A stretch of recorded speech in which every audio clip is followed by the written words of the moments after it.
Dewan Juri yang terhormat, kami sebagai tim kontra sangat tidak setuju terhadap mosi ini yang didasari oleh satu pertanyaan yang sangat besar. Bagaimana bisa PSBB yang memaksa semua orang diam di rumah memperbaiki kondisi ekonomi, sedangkan supply and demand atau apa yang diperlukan dan apa yang disediakan di lapangan adalah yang pertama, sangat diperlukannya lapangan pekerjaan. Ini terkait dengan data PHK yang kami telah rangkum. 6.200.000 orang mengalami PHK selama PSBB dari bulan April sampai saat ini. Yang kedua, yang diperlukan di lapangan adalah konsumen yang bisa menjadi konsumtif, yang bisa membangun ekonomi. Sedangkan yang terjadi pada saat ini, di era PSBB ini, terlalu banyak orang yang melaksanakan belanja online atau mungkin mereka menjual online, yang dimana itu tidak bisa memberikan pajak bagi negara, yang dimana pajak itu merupakan suatu hal yang sangat besar pendapatannya untuk negara dan bisa mengangkat dari perekonomian. Pertanyaan ini adalah suatu pertanyaan yang tidak dijelaskan di argumen 1, 2, maupun 3 dari tim pro, yang dimana menyatakan bahwa argumen mereka tidak berisi mekanisme. Yang kedua, mereka tidak bisa membuktikan bahwa ketika kita menyetujui mosi ini, apakah benar-benar bisa pemulihan ekonomi dilaksanakan, dan apakah benar-benar bisa PSBB yang mereka percayai dapat menekan timbulnya klaster baru penularan COVID-19 itu bisa mengajak dan mengedukasi masyarakat untuk melindungi diri dan melakukan pencegahan dari COVID-19 itu sendiri. Dewan Juri yang terhormat, yang di sini kami percayai sebagai klaster itu adalah suatu penyebab. Sedangkan ketika mereka menyatakan bahwa PSBB dapat menekan timbulnya klaster baru penularan COVID-19, yang terjadi di lapangan pada saat ini adalah klaster keluarga, atau yang kita ketahui adalah penyebab COVID-19 ini banyak yang datang dari keluarga. Saya akan memberikan satu data kuat dari klaster keluarga itu sendiri. Beberapa kota, khususnya Bekasi, Bogor, Yogyakarta, Semarang, dan Malang itu mengalami klaster keluarga yang terjadi di sana. Dengan data 85% kontribusi peningkatan kasus positif COVID-19 itu datang dari klaster keluarga itu sendiri, dan ini dinyatakan oleh pakar epidemiologi Indonesia, yang dimana ini membuktikan bahwa PSBB yang dimana dipercayai sebagai pembatasan sosial besar-besaran tidak bisa menjadi efektif untuk menekan timbulnya klaster baru penularan COVID-19, ketika kita ketahui bahwa klaster yang sangat berbahaya itu ada di keluarga. Sedangkan Dewan Juri yang terhormat, ketika mereka menyatakan bahwa pemulihan ekonomi akan terjadi, sedangkan mereka tidak memberikan mekanisme bagaimana PSBB bisa mendukung pemulihan ekonomi itu sendiri, yang kami percayai bahwa data pengangguran dan data kenaikan dari kasus corona itu tertinggi terjadi pada saat PSBB itu sendiri. Pada bulan Juni itu ada 56.385 kasus. Ini menyatakan bahwa adanya penambahan 100 kasus per hari, dan bahkan pada tanggal 27 Juni bertambah 1.385 kasus.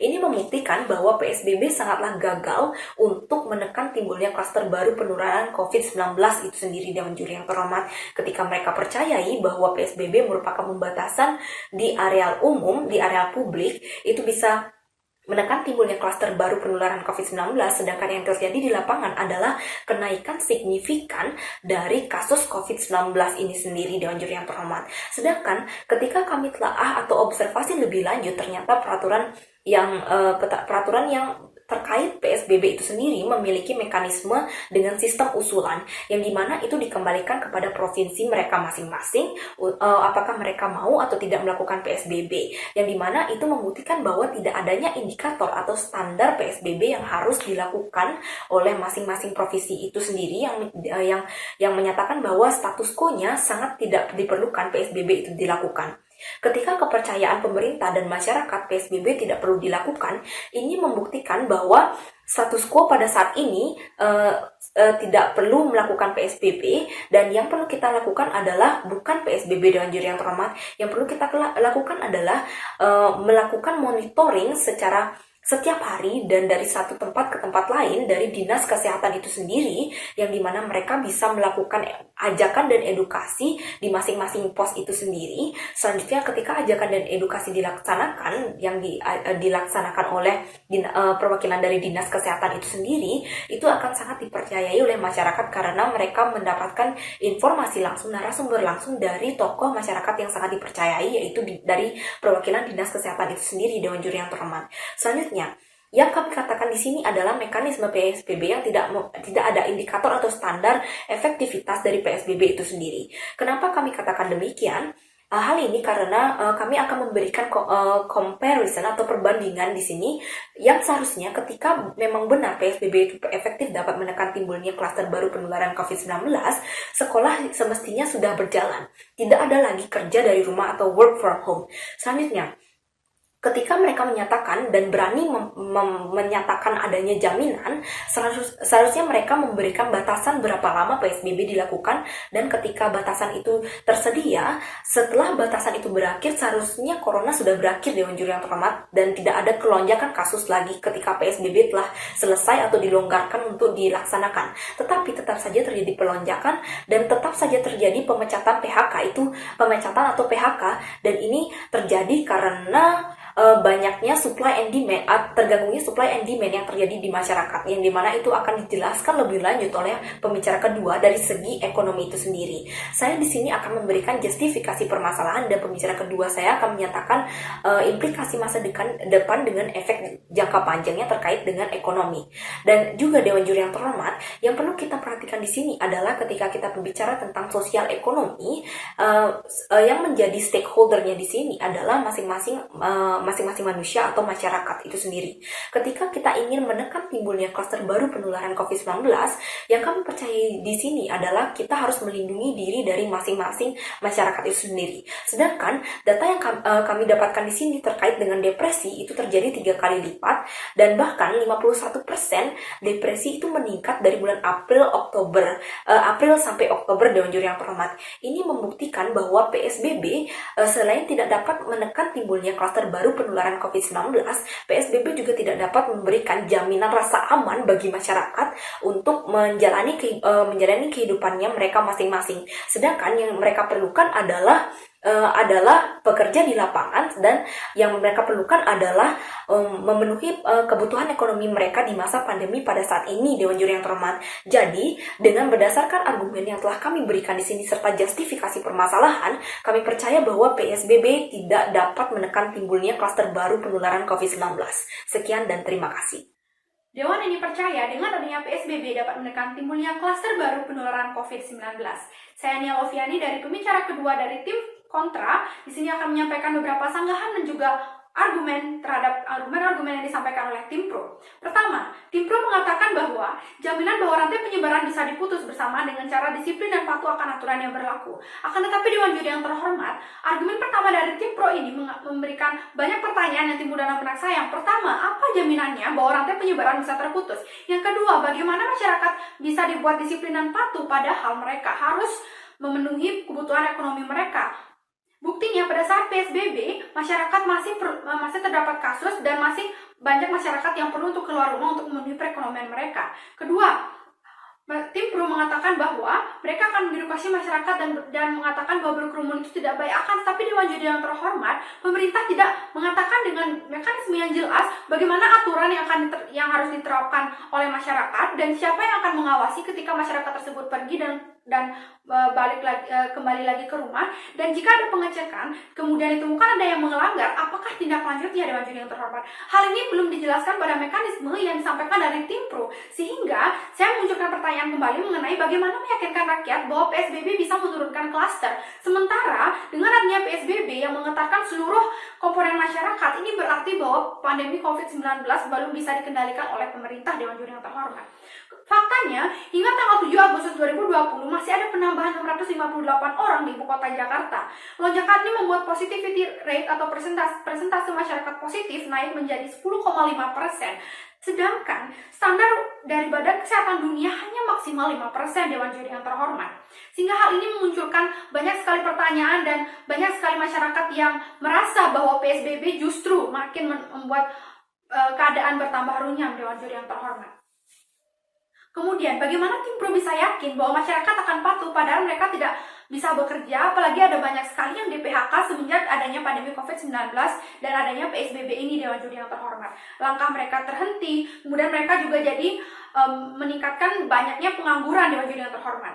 Dan Dewan Juri yang terhormat, kerumunan yang diatur dalam PSBB ini hanyalah pada fasilitas umum yang menjadi fokus dari pemerintah. Sementara kerumunan yang ada di sekitar tempat tinggal dari masyarakat belum diatur Dewan Juri yang terhormat, sehingga mereka masih menganggap bahwa di sekitar rumah adalah tempat yang aman, padahal kita tidak bisa mengetahui siapa saja orang yang membawa virus corona tersebut. Dan masyarakat masih saja diam-diam mengadakan acara secara tertutup di salah satu rumah dari warga, seperti pernikahan, syukuran, upacara agama maupun ibadah yang tidak diketahui oleh aparat-aparat Dewan Juri yang terhormat.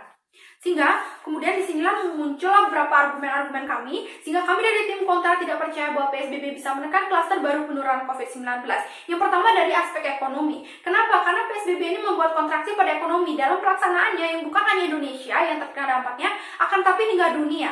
PSBB yang sejak awal Maret langsung membuat perubahan pada ekonomi. Hingga pada kuartal kedua 2020, ekonomi Indonesia terkontraksi hingga minus 5,32%. Ini mengakibatkan beberapa perubahan dalam ekonomi, yakni pertama, aktivitas ekonomi yang terhenti, kedua, PHK besar-besaran di berbagai perusahaan karena tidak ada kegiatan produksi, dan ketiga, kesejahteraan masyarakat yang menurun. Di mana PSBB ini berdampak yang sangat luar biasa pada kehidupan sosial masyarakat Dewan Juri yang terhormat. Kemudian, menurut data dari Databook, data terhadap PHK terdapat banyak sekali sektor yang terdampak, dari sektor tekstil, transportasi, restoran, alas kaki, perhotelan, retail, hingga farmasi yang totalnya berjumlah 6.200.000 orang yang dipimpin oleh sektor tekstil berjumlah 2,1 juta orang Dewan Juri yang terhormat. Sedangkan data yang dirumahkan terdapat 6,4 juta pekerja yang dirumahkan, dan terdapat 8,2% pelaku usaha yang mengalami tekanan berat akibat pandemi virus corona, sehingga jumlah pengangguran meningkat Dewan Juri yang terhormat. Hal ini juga berdampak terhadap UMKM karena terdapat 48,8% yang tutup karena pendapatan anjlok, dan 37,9% yang penjualannya turun lebih dari 30% Dewan Juri yang terhormat. Di samping itu, hal ini mempengaruhi kehidupan sosial masyarakat seperti yang saya katakan tadi. Yang pertama, tagihan listrik bersiap naik karena terdapat banyak PHK dan sehingga orang-orang banyak diam di rumah, sehingga tagihan listrik melonjak dari Mei hingga Juni 2020, hingga pada akhir 2020 pertumbuhan listrik minus 6,25% dan penggunaan hingga mencapai 20,18 terawatt per hour pada bulan Juli 2020. Sehingga hal ini mengakibatkan banyak sektor-sektor yang juga terdampak akibat banyak orang yang di PHK, sehingga pariwisata sebagai sektor utama dari Indonesia menurun, kemudian pengunjung hotel yang hilang 60%, industri manufaktur yang mulai pulih kemudian gugur, sehingga ekonomi Indonesia jatuh Dewan Juri yang terhormat. Kemudian Dewan Juri yang terhormat, hal ini berdampak pada kehidupan sosial, memberikan banyak permasalahan seperti yang pertama, permasalahan sosial, kedua, kemiskinan, dan ketiga, orang yang taraf ekonomi rendah yang hanya menyambung hidup dari pencarian makan sehari-hari akan keselamatannya benar-benar terancam Dewan Juri yang terhormat karena tidak bisa memenuhi ekonomi mereka. Kemudian hal ini juga dapat memunculkan kejahatan-kejahatan seperti pencurian, kemudian bertambahnya pengemis, kemudian masyarakat akan unjuk rasa karena merasa ini tidak adil Dewan Juri yang terhormat. Sehingga hal ini akan berdampak pada kesehatan dari masyarakat itu sendiri sebagai argumen saya yang ketiga Dewan Juri yang terhormat. Kenapa? Karena pelaksanaan PSBB yang masih belum maksimal, belum jelas mekanismenya, dan pemberitaan yang masif di media massa dan memberikan data yang sangat banyak, sehingga ini menyebabkan tekanan pada psikologi dan mental dari masyarakat itu sendiri. Kenapa? Karena kesehatan berasal dari pikiran. Hormon dalam tubuh terganggu seperti hormon adrenalin dan juga kortisol, sehingga masyarakat akan mudah terserang penyakit Dewan Juri yang terhormat seperti data yang telah disampaikan pada pembicara pertama saya Dewan Juri yang terhormat. Sehingga berdasarkan dari hal tersebut, maka kami sebagai tim kontra sangat tidak percaya bahwa PSBB bisa menekan klaster baru penularan COVID-19 berdasarkan dari aspek ekonomi karena membuat kontraksi pada ekonomi, kemudian dari aspek sosial karena menimbulkan permasalahan sosial, meningkatkan kemiskinan, menambah kejahatan, sehingga membuat masyarakat bahkan unjuk rasa Dewan Juri yang terhormat. Kemudian argumen saya yang ketiga yakni dari segi kesehatan yang membuat masyarakat mudah terserang penyakit yang bukan hanya dari pandemi COVID-19 namun memicu timbulnya penyakit-penyakit seperti penyakit jantung, penyakit mah dan lain sebagainya, sehingga mereka bahkan lebih mudah lagi untuk terserang pandemi COVID-19 ini Dewan Juri yang terhormat. Dengan itu saya yakin sebagai tim kontra di sini sangat tidak percaya bahwa PSBB bisa menekan klaster baru penularan COVID-19, justru memperburuk keadaan. Sekian, terima kasih. Selamat pagi Dewan Juri yang terhormat, saya Rahul Krisna Nasution selaku pembicara ketiga dari tim kontra akan menyampaikan kelemahan-kelemahan yang terdapat pada argumen yang telah disampaikan oleh tim pro serta memperkuat argumen-argumen yang telah disampaikan oleh rekan kerja saya di tim kontra. Untuk pertama, saya akan memulai dengan menyampaikan kelemahan-kelemahan yang dapat kita temukan pada argumen yang telah disampaikan oleh tim pro. Pertama, tim pro meyakini bahwa PSBB merupakan solusi yang digunakan untuk menekan angka penambahan jumlah kasus COVID-19. Namun sayangnya, berdasarkan fakta yang kami dapatkan, angka penambahan jumlah kasus COVID-19 tetap bertambah bahkan secara signifikan, Dewan Juri yang terhormat. Terbukti pada data yang kami bawakan berikut yang terjadi di Indonesia. Data berikut kami dapatkan dari Kementerian Kesehatan Republik Indonesia, yang dimana limitasi tersebut pada daerah Jakarta. Pertama, PSBB diterapkan pada tanggal 10 April tahun 2020. Sedangkan kasus pada bulan April terdapat sejumlah 3.397 orang atau masyarakat yang terinfeksi virus COVID-19. Ketika PSBB diterapkan tanggal 10 April 2020, hal tersebut tidak menekan jumlah penambahan kasus COVID-19 di daerah Jakarta, sebab pada data yang kami dapatkan, tak per tanggal 1 Juni tahun 2020 terdapat 7.383 pasien yang terinfeksi virus corona. Oleh sebab itu, data menunjukkan selama 2 bulan bertambah sekitar 3.000 masyarakat, yang artinya penambahan angka kasus tetap terjadi, bahkan secara signifikan, meskipun PSBB telah diterapkan. Oleh sebab itu, kami meyakini bahwa kita tidak seharusnya setuju dengan mosi yang diterapkan pada hari ini, Dewan Juri yang terhormat. Kemudian, argumen kedua dari tim pro, PSBB dilakukan dalam skala lingkungan yang besar. PSBB diterapkan untuk mengecilkan kemungkinan interaksi sosial antara masyarakat. Namun sayangnya, sebab masyarakat memiliki akses lebih kecil untuk menjangkau tempat publik atau tempat kota lainnya, akhirnya masyarakat malah menciptakan lingkungan sendiri di sekitarnya sebab mereka tidak memiliki akses lebih luas seperti pergi ke tempat publik ataupun kota lainnya sebab penerapan PSBB itu sendiri, Dewan Juri yang terhormat. Dengan demikian, masyarakat membentuk kalangan-kalangan sosial yang berada di sekitar lingkungan mereka, dan tentu saja hal ini malah menyebabkan ketidakkonsistenan atau dampak negatif dari argumen kedua yang telah disampaikan oleh tim pro, Dewan Juri yang terhormat. Dengan demikian, masyarakat atau manusia merupakan makhluk sosial, di mana kita tahu bahwa interaksi sosial yang dilakukan secara virtual terbukti tidak memberikan sensasi interaksi sosial yang lebih besar daripada interaksi sosial yang dilakukan oleh secara langsung, Dewan Juri yang terhormat. Oleh sebab itu, dengan pembatasan lingkungan interaksi kepada masyarakat justru membentuk lingkungan interaksi sendiri yang berada di sekitar mereka. Oleh sebab itu, PSBB malah memberikan dampak negatif atau dapat kami katakan tidak efektif untuk mencegah perkumpulan-perkumpulan masyarakat dalam tujuan untuk menekan angka penambahan jumlah kasus COVID-19 di Indonesia. Dewan Juri yang terhormat, argumen ketiga dari tim pro mengatakan bahwa PSBB dilakukan untuk memulihkan ekonomi masyarakat atau sebagai upaya dalam pemulihan ekonomi masyarakat. Tim pemerintah ingin melakukan ekonomi masyarakat, namun pada kenyataannya, sejak PSBB dilakukan, Dewan Juri yang terhormat, terdapat banyak pekerja atau masyarakat Indonesia yang dipecat,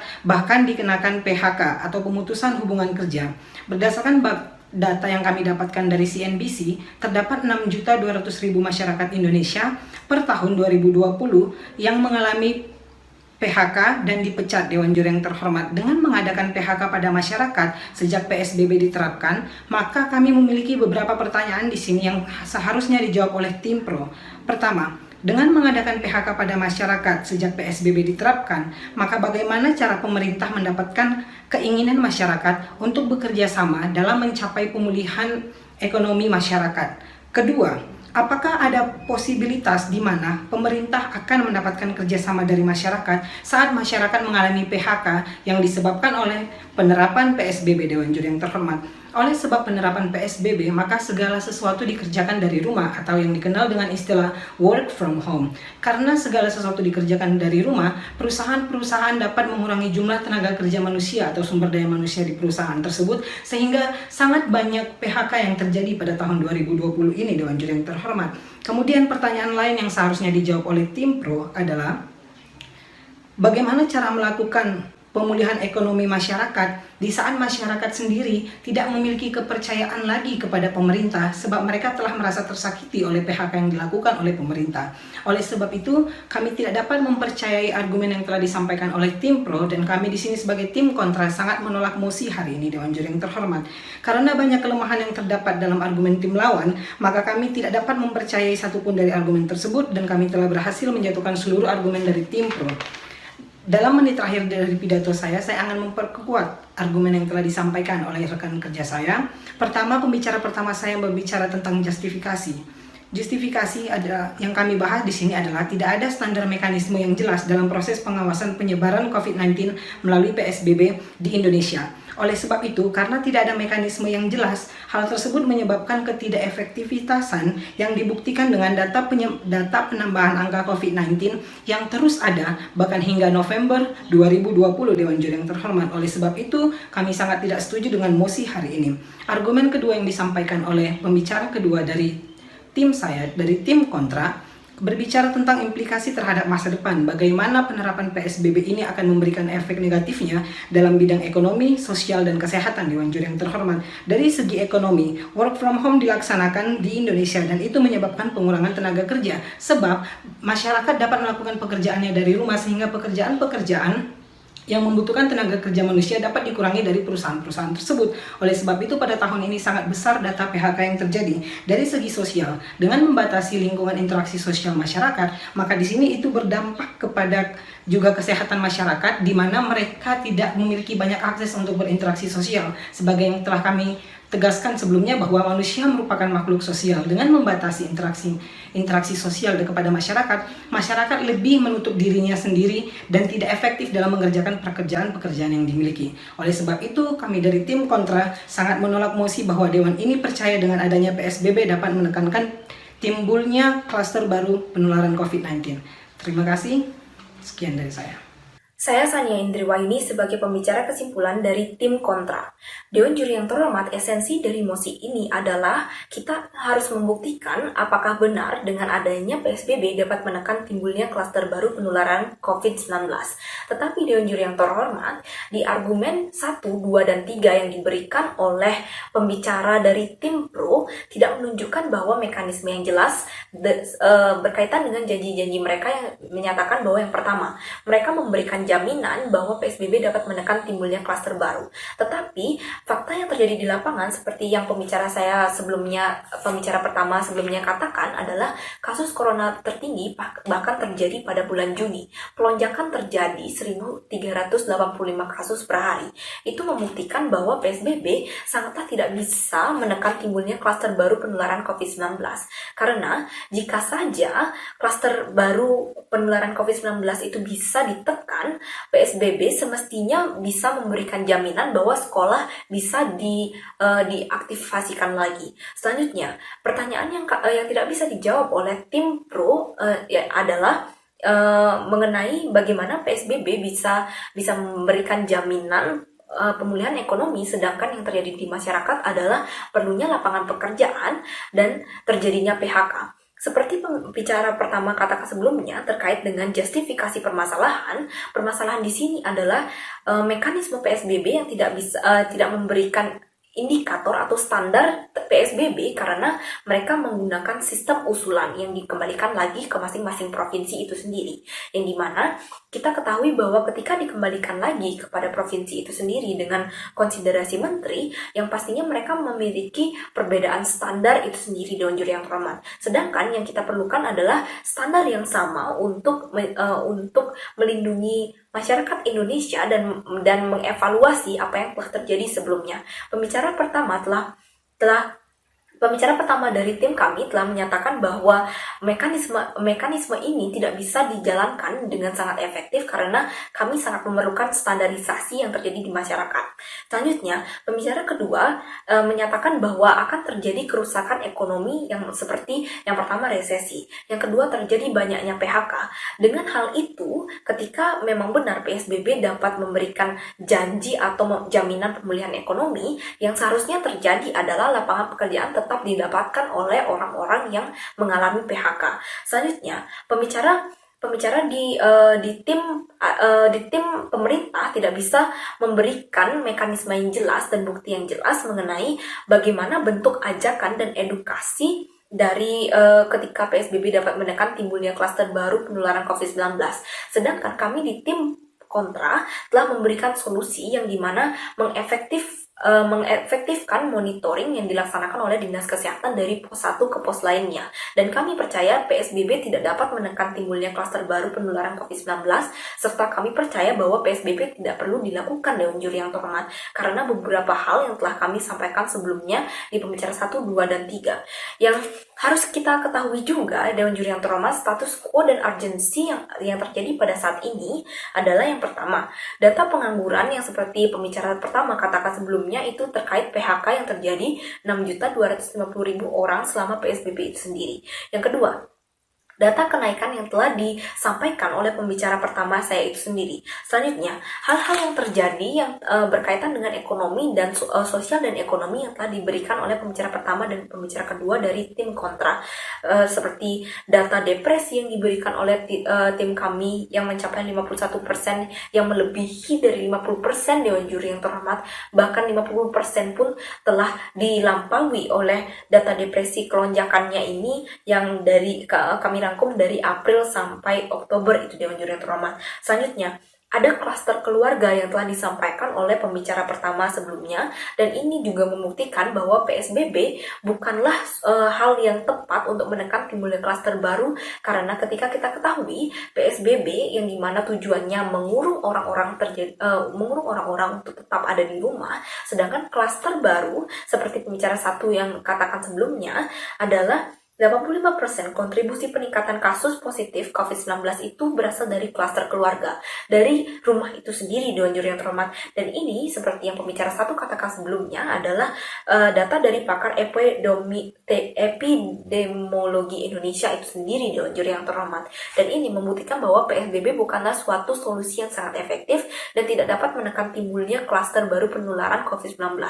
Di hal lain, kami telah memberikan perbandingan efektif atau tidaknya PSBB menekan timbulnya klaster baru dengan menyatakan bahwa jika saja PSBB memang dapat menekan timbulnya klaster baru, seharusnya sekolah sudah bisa dibuka dan seharusnya tidak ada lagi work from home itu sendiri. Tetapi yang terjadi di lapangan adalah sekolah belum dibuka, work from home tetap berjalan, dan tidak ada batasan yang secara rinci seberapa lama PSBB harus dilakukan, dan ini juga berkaitan dengan poin standarisasi itu sendiri Dewan Juri yang terhormat.